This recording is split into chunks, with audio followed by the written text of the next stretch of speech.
Yes. Stop. I can't believe you haven't got one of those too many. You said you was going to order it yourself. Yeah, send me the link. I'll get Holly too. So Marvin, start. Anyone who's watching the recording, I've got myself what are they called again? You told me the name of them. Clapper boards. The clapper board. I've got myself a clapper board, and if you're like me, if someone said I've got a clapper board and you'd have no fucking idea what it is, it's what directors have, where they're like, and action, and it's got all of the info on it. And we like our toys, don't we, John? We like our toys. We do. What we don't like, though, is telecoms companies. Oh, fuck off, John. I've had enough. I've had enough. I have had enough. I caved today and I just made an order with the company. And I was like, right, I'm just going to have to go without internet for a few days, which was inevitable anyway. But I got fed up of looking and just placed an order. These dumb cunts at Air, which was Aircom, yeah, they said, basically, they seem to think it's about the landline. And I made it absolutely fucking plain. It's about the broadband. They said, oh, we've seen activity. We've seen activity on the landline in the last year, so we're going to go back a year and give you a year's refund. I said, there's never been any dispute that we've used the fucking phone. It's the fucking broadband in capitals. I don't get it. Oh, then she said, oh, we can only go back a year, and that's it. So I've asked for all the info, data protection stuff. I want recordings, I've got copies of the recordings, all the data they've got on me. Yeah. The woman admitted on the phone, oh yeah, it goes back 5 years, 2015. How stupid are these people? Well, like I say, they've lost any goodwill I had. They've lost my custom. And of course, anyway, never mind. And you're going to the press. I'm going to go to the press, Karen. Marvin. Oh, God. You're doing well not to tell them to fuck off, to be perfectly honest, John. But I know there's another F word you want to talk about today. And you believe it's the F word every subbie should be using. It's the marketing F word or the business F word, however you like. They won't know what that is. These are subbies. They work with their hands. They work with their heads sometimes as well, banging it against the brick wall when they get frustrated, like we do. Basically, the F word, every subbie should be using, in fact, every business owner in Christendom and wider. And the F word is simply focus. Most subbies and most business owners of all flavors, they try to be all things to all men and women. And what happens then is you end up being nothing of any importance to anybody. A classic example is, do you remember the Yellow Pages? You're probably a bit young for that. No, I know the Yellow Pages. I don't know if it's still going on or not, but it used to be brilliant, superb sort of business if you wanted it and stuff. But anyway, Yellow Pages, you'd see, say, solicitors would say, we are specialists in fucking great big list of things that there's one bloke and his fucking pet hamster, and he's a specialist in all these things. You can't be a specialist in all those things unless you're a polymath, a real, genuine, fucking God's honest polymath, like I say Leonardo da Vinci was. You are not a specialist in any more than one thing. The whole idea of specialism is you learn more and more and more about less and less and less until you know absolutely fucking everything about nothing. Fair enough. I'm going to have to ask because I'm thinking it. What the fuck is a polymath? It sounds like a Pokemon.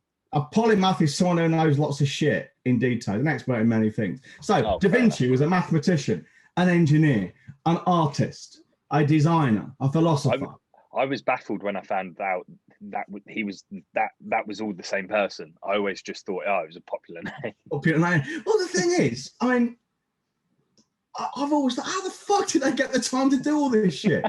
Seriously. But I suppose they hadn't got LinkedIn and Twitter and things. They didn't have the internet. But even so, there's a guy called Donald E. Knuth, or Knuth, mathematician. And his book, I think it's the second one on computer algorithms, is like the Bible for all computer scientists who want to do any kind of mathematical work. And these books are fucking, that thick, a couple of inches thick maybe. And I think he's got about 4 of them. And you look at it and you think, how the fuck do you do this? How? You must be so fucking clever.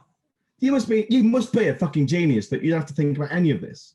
Because if you had to stop and think about it, you'd never get it done. It's just fucking unbelievable. Fundamentals of Computer Programming, I think it's called. And it's about on volume 3 or 4 now. I mean, it's fucking, the guy's a fucking madman. How do they get time to do it? Anyway, that's by the by. Da Vinci, yeah, he was a fucking polymath. I mean, Newt probably isn't, but Da Vinci and other people certainly were. Fascinating, really. Fascinating. Yeah, most business owners, there we go. They just do not, and subbies in particular, they do not focus on what they want. I mean, classic example is the gym. Now, I use the example of the Fit Pro a lot because it's one everyone understands. They all know how it works. We either all know someone who's been to the gym and on a diet, we've done it ourselves. You know, it's very common experience. So what I'm saying, when people don't focus, your average personal trainer doesn't focus. What he or she does is stands in the gym and waits to be approached. So 1 minute they're being approached by someone like me, then it's maybe an 18, 19-year-old girl or guy, then it's someone in their 30s, completely different desires, completely different methodology in their head, but even though the actual product is the same. But the thing is, because of that, everything gets diluted. You know, everything's, he or she, this PT, is trying to appeal to a 19-year-old girl at the same time as a fucking 70-year-old bloke who can see the onrushing of death 20 years away and wants to fucking prolong his life, as opposed to the young bird who's going to Ibiza for a fucking shag fest and wants to strengthen her pelvis, you know? She's doing the pelvic floor, thinking it's strengthening her I was thinking, yeah, you know, you don't want to fucking have her pelvis shattered. Well, she'd throw her legs wide open, you know. I'm getting horny just thinking about it now. I remember when the world was normal, there was this really cool business lounge, you know. I signed up to it, and it had a really, really, really good fucking gym attached, proper state of the art, one of those smart gyms. I was enamored with it. But the thing is, I just recently been diagnosed with my spasticness. I was very sore. I was fatter than I am now. God, that is fat. I know. So I wanted help to manage my, you know, what I should be doing in the gym with my condition, and just general guidance. I wanted to be looked after. Yeah. So I walked up to one of the personal trainers. He had a soft, caring face. Had a little chat with him. He sounded like he knew what he was talking about. It correlated with what I'd read online. So, but when we started talking about the nitty gritty, he started selling to me like all I wanted to do was get ripped and lean, when actually all I wanted was some specialist advice about how I can look after my joints, and, you know, how to be building muscle properly to take the stress off my joints, you know, sort my core out. I've got one leg longer than the other, so my fucking hips and spine is all out of whack. I wanted to be looked after, and I wanted the angle of, yeah, we're going to make sure you're going to be a functioning adult, and we're going to keep you out of a wheelchair, and you're going to feel much fitter for it.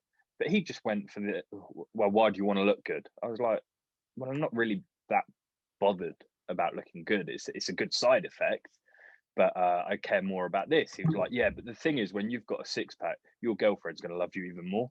I was like, what sort of sales process is this? What sales process is this?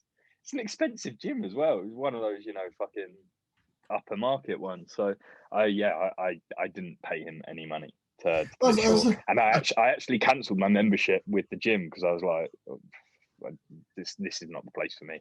Well, it's a classic example of someone who's just fucking assuming they know what you want when they don't actually fucking know, you know? Yeah. And the thing is, he's never asked himself that big question everyone needs to ask themselves before they try and sell anything ever, quite clearly. No, the very first thing anyone should ask themselves before getting into business is, you know, whom am I selling to? Who is it I want to sell to? We've kind of touched on this before. I remember when Airhead asked me years ago, Holly, she said, I'd like to run my own business like you, Dad. What should I do? I think she wanted me to come out with something really exciting, you know, fucking sell people astronaut training or something, you know. And I said, well, the real question to ask is, who do you want to sell to? You know, obviously, if you're starting a business from scratch, if you've got any sense at all, with rare exception, I mean, if you've got something you really love doing and there is a market for it, say like PT, then of course you kind of almost de facto, sorry, a fait accompli, you go into being a PT. There's nothing wrong with that. But even then, you should be thinking, okay, I'm going to become a PT. So who am I going to become PT for? Rather than say, I want to be a PT. So what gym can I work in? You know. Wrong question. Always be thinking before you start a business, who am I going to actually sell this to? I remember some years ago, a woman joined my old inner circle. She was a bookkeeper by trade. And she wanted to sell. I mean, this is how fucking ludicrous it was. She wanted to sell a monthly membership to people who struggle to manage their money and have no money. Poor people, basically. And I said to her, but they haven't got any money. Why are you trying to sell something to people who don't have any money in the first place? These people don't want to learn to manage their money, otherwise they will be doing so. And if they do, you should be charging them something, you know, this should be a high-end program for people who are determined to do it. But she wanted to sell it cheap. And she sold it, I mean, I'm going back about 8 years now. She sold herself at £15 an hour as a qualified bookkeeper. Wow. She didn't stay long, as you can imagine, because I don't have time for people. I mean, I don't mince my words, as you know, and if people are doing stupid things, I tell them that's a stupid thing to do. You know, you will not make money doing that. And the classic one is that woman who was the graphic designer who wanted to make graphic design, high quality graphic design, affordable to everyone. Yeah. Well, everyone isn't your fucking target market, and if you unless you're stupid, your target market is going to be people who've got money to spend.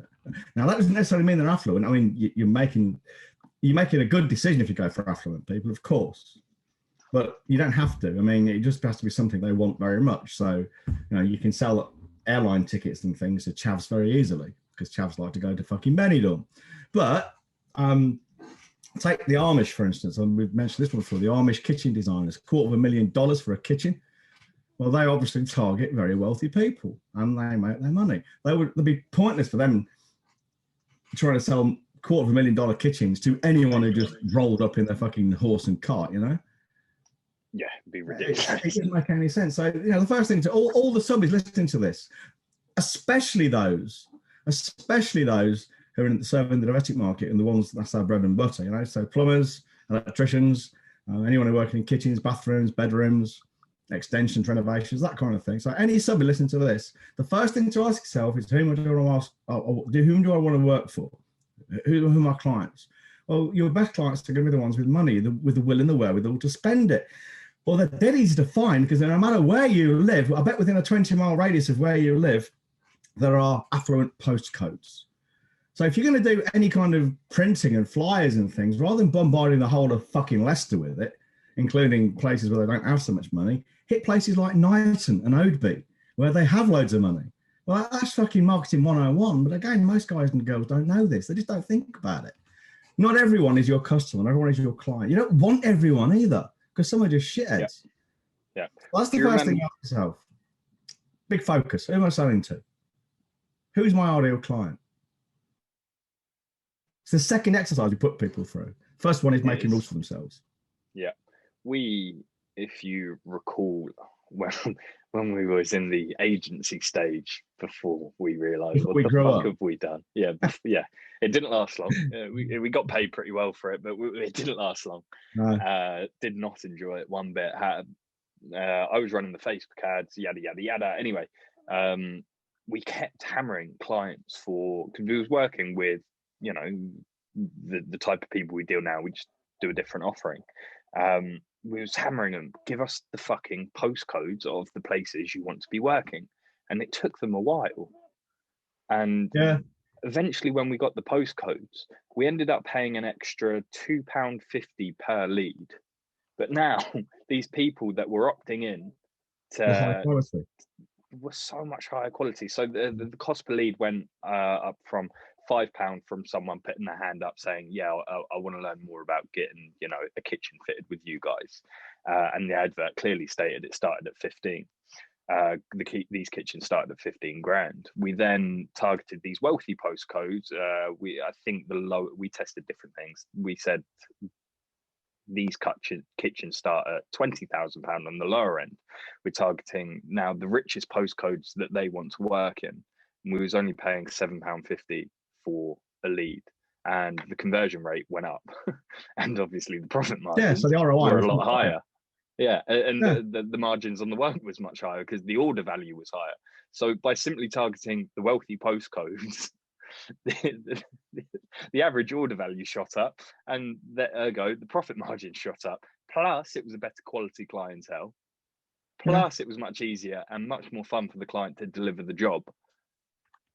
The thing is, people want their marketing cheap, don't they? They don't understand ROI. That's why everyone wants to do things. They all want to do things cheap. You know, we want cheap leads, cheap website, cheap copywriter. Well, you don't. I mean, Dan Kennedy, I'm sure we've said this before, but Dan Kennedy says quite rightly, you know, I'm paraphrasing, in any market, the person who's willing and able to spend the most to get a client is the one who will always win. Yeah. And that, to me, that is obvious. It makes perfect sense because it, you know, again, I remember when I had my old inner circle, and this was arbitrary, you know, it was just an arbitrary decision. There's no rhyme or reason to it. It's just what I wanted. I wanted to be in profit by the second month because they had a 2-month money back guarantee. And my rule was, no matter what I do, I want to be in profit on their third payment on average. So what that meant was I was prepared to invest about before that, just under 200 quid to get a client. Well, I knew how much I was prepared to do, and that involved a lot of direct mail and stuff. Whereas most people would say, I'm not spending 200 quid to get a new client. I get it for free on social media. Well, yeah, you can, but you just don't understand what you're doing when you take that kind of attitude. And you don't understand that because you don't understand whom you're selling to and what that actually means in terms of ROI, revenues, ease of selling and everything else. Because focus makes everything easier. And a pin or a needle can pierce flesh. A sword can pierce flesh. A saw blade cuts through wood and metal and stone because it focuses the energy of the drill or the strike or the motor on a very narrow area.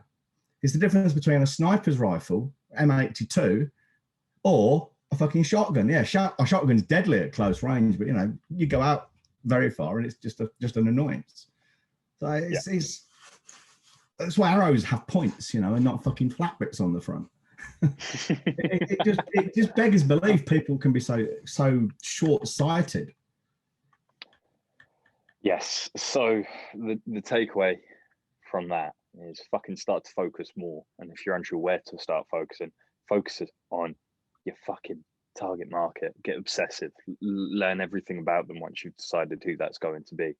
Because the more you know about your target market, it makes it 100 times easier to market to them, to generate them as leads, and then ultimately to sell to them.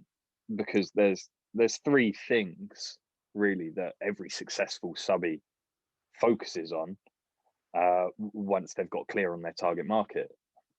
Yeah. First thing is you focus because you know you're talking to. And I presume you know what you're selling. Okay. And I want to make this clear. You're not just selling bathrooms, bedrooms, kitchens, or whatever. You're selling an experience. We've been over this before, but you're selling an experience. In the same way as a good PT is not just selling diet, exercise, and weight loss. A good PT is selling, like that guy said to you, you're going to have better sex with your girlfriend. Good sales message, but the wrong one for you. He wasn't listening. Yeah, but not a bad sales message. I wasn't there for that. No, exactly. But what I'm saying is, the message itself, he put some thought into it, but he was not thinking. For sure, yeah. But he had got the wrong target market, wrong message to wrong person. Yeah. Say more about that in a minute. But so the 3 things you're speaking to the right people, and you know what you're doing for them. You need to understand what their pain is and focus on that. Okay, for you, the pain was literally the pain of a broken body. You wanted to increase your mobility, you wanted to increase your resilience, physical resilience. Same as me when I went to the gym down the road. I didn't want to build muscle. I can do that at home. I wanted to improve my mobility. That's what I was there for. my pain was physical and mental. I was just stiff. I mean, 30 plus years sitting at a desk takes its toll. So someone trying to sell PT or yoga to me, yoga is a good example because I started doing that quite recently, is if they start talking to me about packing on slabs of muscle and that kind of thing, it's falling on deaf ears. I'm not interested because that's not my pain. I find putting on muscle quite easy. You want to get my attention as a PT or as a yoga teacher or anything like that, any kind of mobility kind of exercises. The way to sell to me is to say you won't ache in the mornings. You won't be stiff doing squats. You'd have better form in the gym, not heavier weights necessarily. You know, that will be my pain. So for subbies, when you're selling stuff, just bear in mind when you're selling a new bathroom, you're not selling a sink, a wash hand basin, and a toilet and a bidet or whatever. Only posh people have bidets, I know, but that's not what you're selling. You're selling maybe the pain. You know, just making it up here, just extrapolating from what I do know of people. Maybe you're selling against the pain of an embarrassing avocado 1970s bathroom that your neighbors laugh at. You're ashamed of. What is it Richard Stein used to call it? House embarrassment. House embarrassment, that's the one. I mean, maybe you're selling against house embarrassment of a kitchen or a bedroom. Maybe if you're selling to a single guy, he's embarrassed to take girls back to his bedroom because it's still got fucking Dalek wallpaper or something. I don't know. But that's what you're selling to. So you're focusing on their pain. The second thing is following on from that is focusing on the outcome. What does solving the pain give them other than just new wallpaper or a new bathroom suite? Maybe for the woman or the man who suffers from house embarrassment, it means they can then improve their social circles because they don't feel embarrassed about bringing people back to them. Maybe they can have dinner parties, which then elevates them in their own eyes and maybe elevates them in the eyes of their neighbors. If that's important to them, I think it's fucking trivial and pathetic. But if that's what people want, then you've no business judging them for it. You can't judge the value of it. So for a woman or a man who thrives on this social interaction and he's really finds it important to keep up with the Joneses, helping him or her keep up with the Joneses is a good outcome. You know, we once sold websites into B2B, and our focus was, the outcome for us was, well, our target market was women who'd been recently promoted into the role of kind of marketing manager type thing. We knew that their pain was often being a female in a male-dominated world, going back 13 years now, in a male-dominated world. What's the pain of that? Well, looking stupid and being laughed at by male colleagues for having a shit website if things go wrong, as they so often did. So our kind of focus on the outcome was, we're going to make you look great to your male colleagues so they won't laugh at you anymore, kind of thing. You know, and some people might think that's the wrong thing, but no, that was what these women were suffering from. That was what their pain was. So we fucking did them a service by saying, and we did it. Well, you know, these guys, the website developers did it. I was just the marketing guy. They did it. They changed these women's lives, or it certainly improved their fucking lives because they weren't suffering from embarrassment at work embarrassment, you know? Yeah. So that's it. Focus on their pain and then on the outcome. And of course, the third thing, once you know all that, you can focus on the message. Go back to the guy who was speaking to you. Entirely the wrong message for you. A good message for someone else, maybe of your age in a different situation, had he fucking listened. Yeah. Now, if he'd have said to you, so Connor, what's your outcome from this? What do you want to get from this? And then you said, oh, I'd like to get stronger. You know, if he then said, well, and then what? What's that going to give you? And keep asking that question, and then what? Until you get to the point when they start talking about the intangibles. Well, I'll have a better quality of life. Oh, why is that then? Well, because I've got this autoimmune disease and it fucks up my joints, and building muscle around my joints will stabilize everything. So I'll be more active and maybe I can look forward to getting up in the mornings more. Well, bingo. That's where you understand what your message can be, you know? When Phil, my PT and a good friend of mine, now he sells to 40-plus-year-old guys, overweight CEOs and business owners, his sales message is very simple. It's no longer about fucking packing on the muscle or getting fitter or even living longer, because no one believes they're going to die. His best sales message so far is more sex with your wife who doesn't fancy him anymore. And he gets guys on the phone telling him this. One guy recently, his wife won't even, never mind having sex with him, one guy, his wife won't even go into town with him because he's so fat and embarrassing. That's fucking fat. Now imagine that, right? If you understand that about your target market, how focused your message can be. Here's a message for overweight guys, 50 years plus, whose wives won't have sex with them. Of course, the more you narrow your message, the more you focus your message, the more you narrow your market. But just like a fucking stiletto knife or a sword or a sniper's rifle, you get more penetrating power with the same message because it's spread over a smaller area. You know, if you're selling pet supplies, you sell more if you sell specifically to dog owners or Rottweiler owners or rescued Rottweiler owners than you will if you just sell generic pet stuff. And there's nothing wrong. Well, this to stop you. Okay, I don't just want to sell to Rottweiler owners. I want to sell to Rottweiler owners, Pitbull owners, Greyhound owners, and Collie owners. Okay, you have 4 separate marketing campaigns, 4 separate pipelines, and maybe only 1 delivery vehicle. Nothing wrong with that at all. You know, nothing wrong with that at all. But what it means is you pick and choose where you place things. I had a client once who used to sell, become a life coach from home study shit. And he used to advertise in the Daily Mail. I think it was Daily Mail, maybe in the Sunday Mail. And I think he was doing about $500,000 a year. And I increased it to, I rewrote all this stuff and that more than doubled to over $1 million. And then I said to him, I could double this again for you pretty much overnight, but it's going to cost you 100K. And he says, well, you know, tell me how to do it and then you can do it. And then I'll pay you. I says, no, I'm not even telling you. You pay me and then I'll tell you.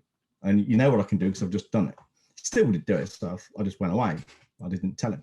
And all I was going to suggest he did was, because we found out that men did buy, but his target market at the time was women. Men were very responsive to it, but all his marketing was aimed at women. And I just said, all you got to do, or what I would have said was, all you have to do is duplicate the same marketing funnel, but aim the next one at men and not women. And it will about double your turn, your profits and your sales, because at the moment you're hitting women and a few men who kind of bother. It's that simple, you know. It really is that simple. It is that simple. Now, if we wanted to, maybe we'll do this. We could do separate marketing campaigns for plumbers and electricians, not just domestic subcontractors, and we'll get better results. Then it's just it is work. That's all. Yeah, but it will get us better results. Well, we're launching this new advertising funnel, aren't we? Yeah. Up by the 1st is the deadline we've set, isn't it? And the deadline I set, yeah. You set.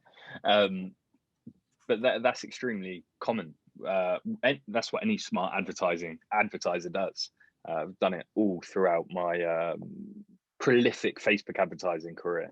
Right, let's start a little bit broader. Let's see the type of people and whatnot that are responding to the ads.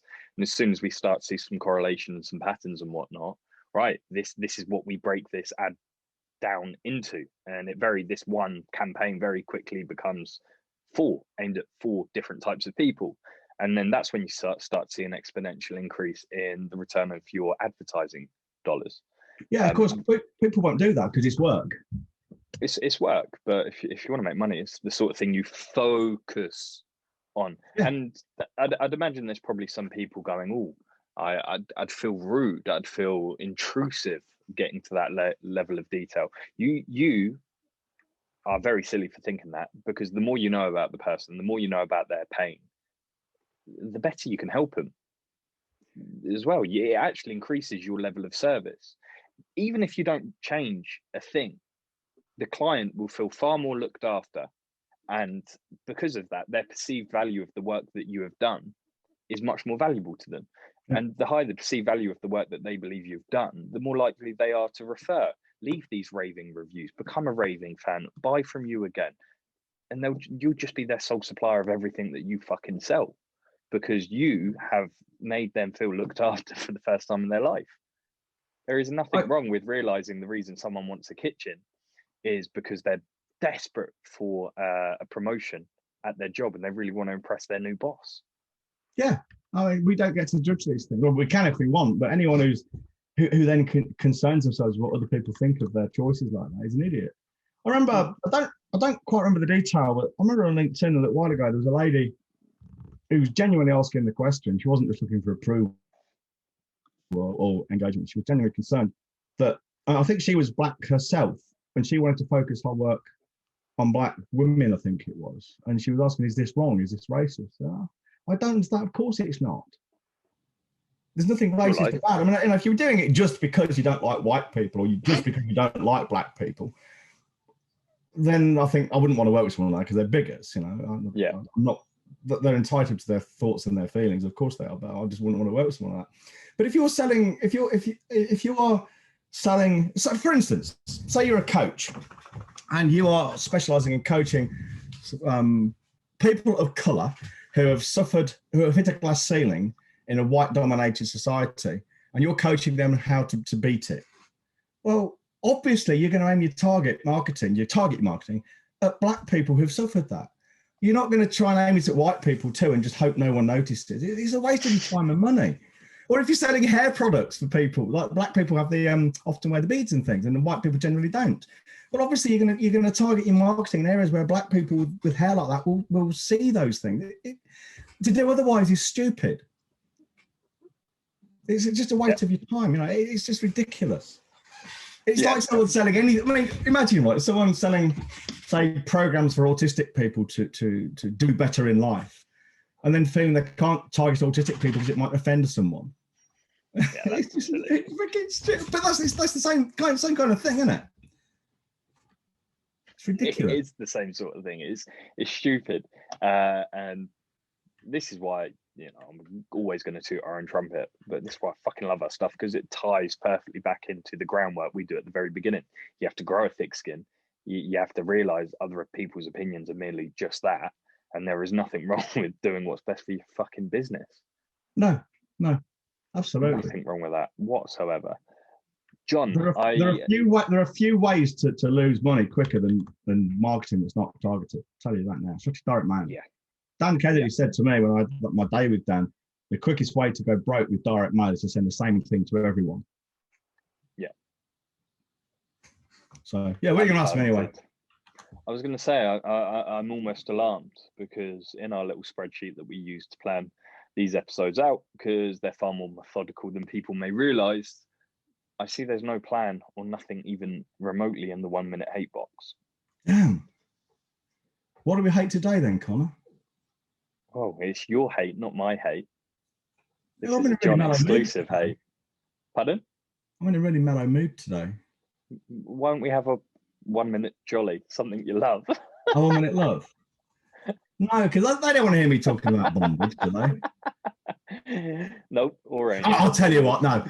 I'm going to do something really offensive now. Oh, I'm going to have a 1 minute hate about religion. Oh. Oh God, this might be the first. And I'll make it very specific. And I can very specific. So come on, bring it on, big boy. All right.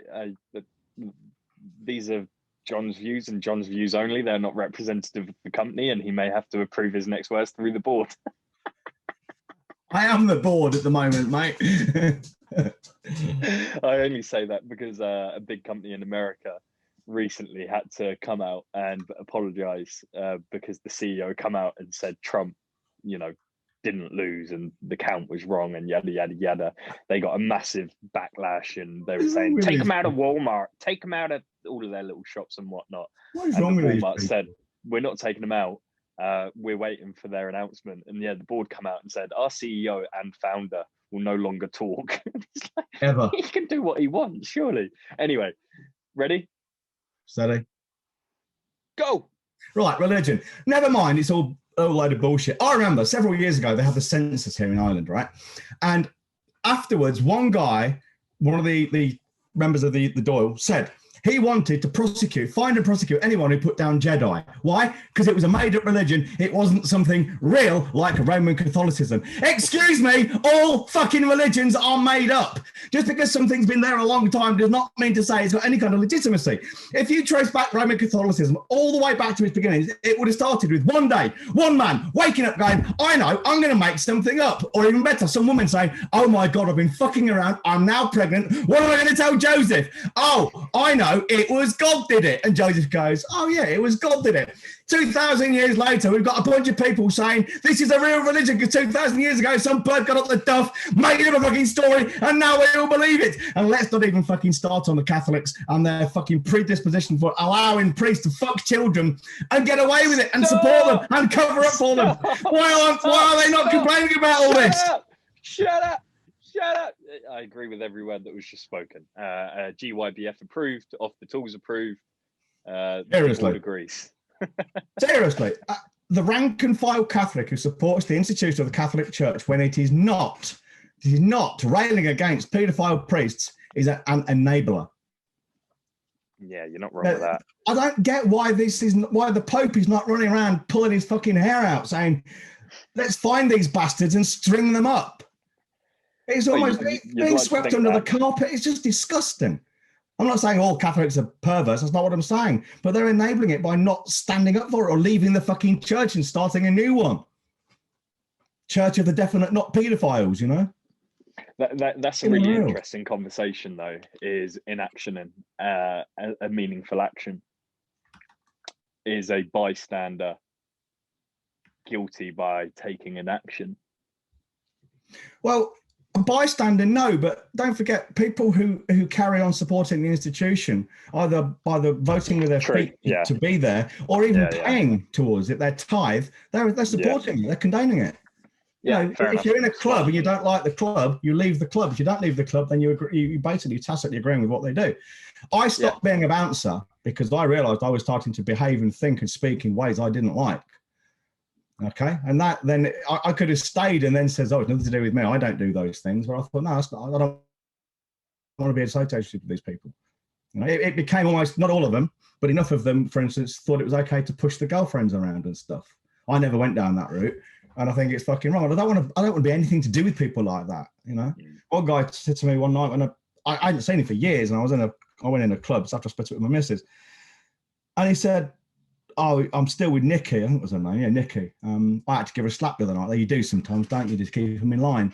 And I just said, "No, Darren, you fucking don't." I just walked off. Never spoke to him again. I do not want people like that in my life. No, that's awful. So you choose your company. That's for sure. And if you're knocking around with people who behave like that, then you're tacitly condoning it. Yeah. Yeah, you're agreeing with the actions of the priests that you're meant to look up to and listen to, or excusing. I mean, I remember one fucking bishop was saying something on the lines of, "These little 8-year-old girls can be very alluring, only if you're a fucking pervert." You know, if you're attracted to 8-year-old girls, you're a fucking pervert, and if you do something about it, you're a practicing pervert. Practicing pervert. Well, let's face it. I mean, some people, paedophiles, you can feel a certain amount of sympathy for them. I don't mean the practicing ones. I mean men and women who have this predilection for small children. They cannot help their desires. They genuinely can't. They can help not acting on them. They don't have to act on them. And then when they cross that line, that's disgusting. Obviously, I'm not condoning that. But you know, some of I've read kind of not fiction. What are they called? Papers on this. Some of them are tortured souls. It must be fucking awful for them. But the ones who actually act on their desires, they are disgusting creatures. They ought to be fucking strung up by the testicles. They really should. Yeah. But it's just, oh, fucking hell. Blaming little kids for leading these priests on. What the fuck is wrong with you, man? What the fuck is actual fuck? The actual, not just the fuck, the actual fuck is wrong with you. These little girls can be very sexy, can't they? It's like the old fucking joke, isn't it? What old joke? You know? Men wouldn't be paedophiles if kids weren't so sexy. That's what they're saying. And they say it with a straight face. They mean it. You can't. How could that even come to your mind? Or they blame Satan. They blame Satan. They blame this made-up fucking evil thing with horns and fucking cloven feet. No, I blame your Willie, mate. And I just fucking hate them. I want to string them up, set fire to them, fucking light a slow fire under their head. And on that note, let's wrap this up. Yeah. You perverts. As I always say, give sadists a fair crack of the whip.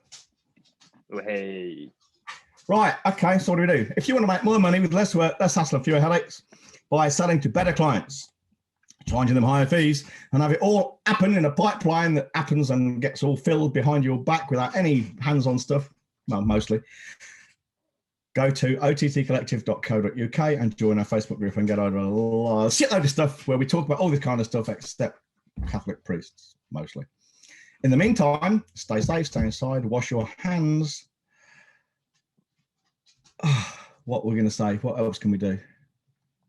Fuck off. Keep it in your trousers and don't shit on your fingers. See you later. Ta-ra. See you later.